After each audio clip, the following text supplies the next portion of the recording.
Dans les commentaires, certains m'ont fait remarquer que j'avais parlé de tenon de mortaise et de mortaise débouchante et que c'est pas comme ça que ça s'appelait.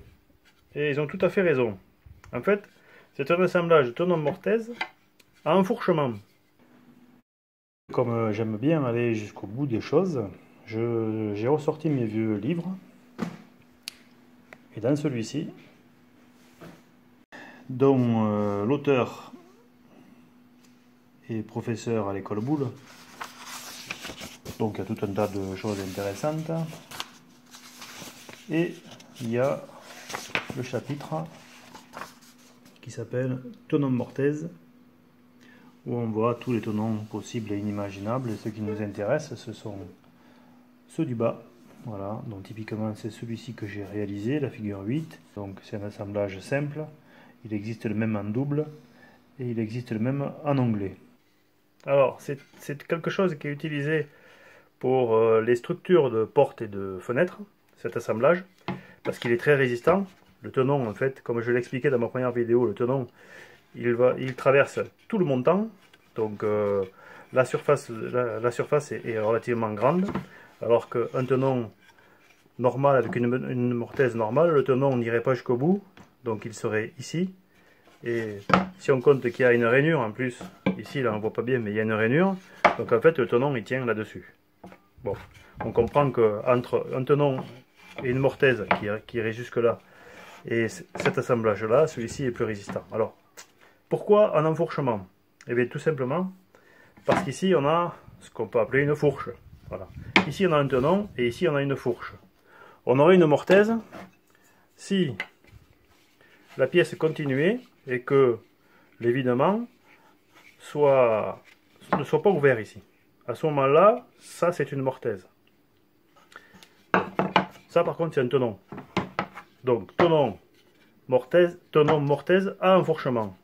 Ça vient aussi peut-être de ce que font les charpentiers pour soutenir des poutres. Imaginez que vous ayez une poutre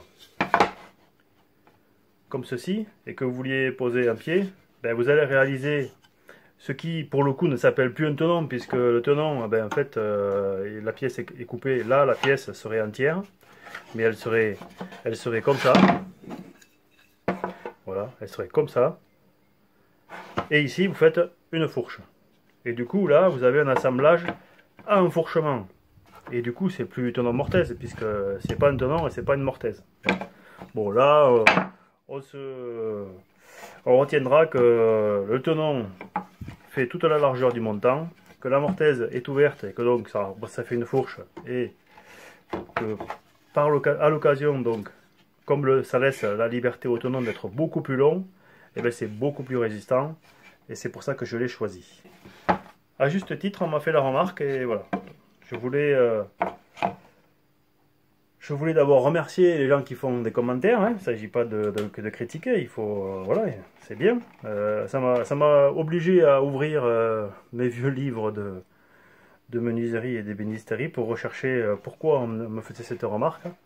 Puisqu'en fait, cet assemblage, je ne l'ai jamais utilisé, je n'ai jamais fait de fenêtres et de portes, je n'ai fait que des meubles jusqu'à maintenant. Et dans les meubles, en principe, cet assemblage, on ne l'utilisait pas parce qu'on ne veut pas voir ce qu'on va voir ici, mais on ne veut pas voir en fait l'assemblage sur les faces extérieures. Or ici, eh ben, c'est ce qui va se passer.